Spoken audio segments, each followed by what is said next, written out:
What a crazy ending, parang finals lang ang laban. Hindi makapaniwala ang bench ng Magnolia, galit na si Clint Chapman. Duguan pa sa game si Mark Barroca, knockout din nga sa game si Saber Lucero. One of the best games this conference, hindi mo dapat palampasin ang laban na ito. So eto na nga ang do or die game sa quarterfinal sa pagitan ng Magnolia Hotshots at Meralco Bolts. Originally nga ay merong twice to beat advantage ang Meralco, pero dahil nga nanalo ang Magnolia sa una nilang game sa quarterfinals ay nakapag-force nga ng do or die matchup ang Hotshots, at kung sino nga ang mananalo this game ay mag-a-advance na sa semifinals. Maaga nga nagkapalitan ng baskets ang both teams sa pagsisimula ng opening frame. Agresibo nga kaagad offensively itong import ng Magnolia na si Clint Chapman na nagkaroon ng 6 early points, habang sa kabila naman nga naging balance sila nga ang kanilang scoring. Pero grabe naman nga itong nangyari kay Mark Barroca. Tinamaan ni Hatch ang kanyang mukha sa pag-layup ng Meralco forward. Agad ngang napahiga dyan si Barroca, sabay hawak sa kanyang mukha, kung saan duguan nga dyan ang Magnolia veteran. Kinailangan muna nga siyang palitan sa game para ma-assist ng kanilang medical staff sa kanilang bench. Tuloy-tuloy nga ang back and forth offense ng both teams sa midway mark. Nakaka-double digit points na nga itong si Clint Chapman matapos ang kanyang 200 slam dunk, habang sa Meralco naman nga ay pinapangunahan ni Cliff Hatch ang kanilang opensa na nakaka 8 points na so far this game. Nakabalik na din nga itong si Mark Barroca sa late minutes, pero kitang-kita nga sa kanyang kaliwang mata ang bakas ng pagtuhod sa kanya ni Hadj. Though nagkaroon nga kaagad ng instant impact sa opensa itong si Mark Barroca na nagkaroon ng 5 straight points, kaya naman magtatapos nga ang first frame na makakapagpabaon pa ng 3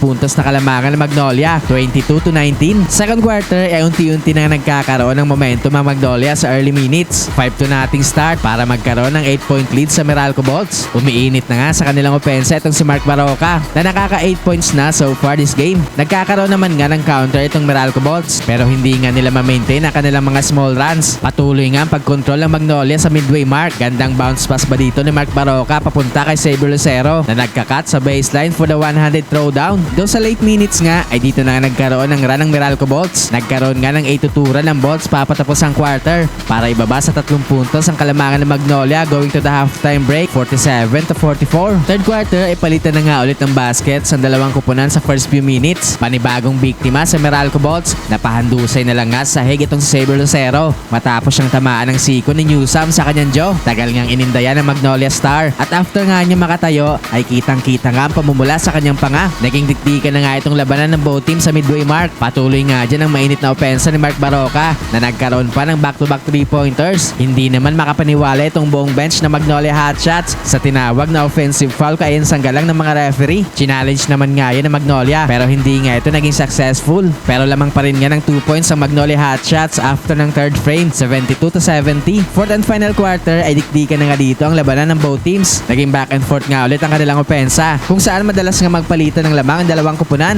Pero entering the halfway mark nga ay bahagya nga nagkaroon ng 7 straight points ang Meralco Bolts para magkaroon ng 6-point lead sa Magnolia. Binubuhay naman nga ni Clint Chapman itong opensa ng Hotshots, pero hindi nga dito makapaniwala itong si Chapman matapos siyang tawagan ng foul kay Marvin Jones. Ika-6 na foul na nga yun para kay Chapman, kaya naman fouled out na nga siya sa game. Pero despite nga sa all-Filipino lineup na Magnolia ay patuloy nga silang lumaban, kung saan to make over nga sa kanilang opensa down the stretch ito si Jerome Lastimosa. Nagkaroon naman nga ng big basket si Chris Newsome sa 1-minute mark, pero agad naman nga yung sinagot ni Jerome Lastimosa. Big 3-point shot para ibigay sa Hotshots ang kalamangan. Though with 30 seconds nga ay nagkaroon din nga ng big 3-point shot si Bong Quinto para bawiin ang kalamangan sa Hotshots. But again may counter nga itong Magnolia with 10 seconds remaining. Clutch baseline layup ni Jerome Lastimosa para itabla ang score sa 92 points. Sa last possession naman nga ng Meralco Bolts ay na-mintes ni Chris Newsome ang kanyang potential game-winning basket, kaya naman umabot pa nga sa overtime ang game na ito. Sa overtime period ay palitan pa rin nga ng baskets ang dalawang kupunan.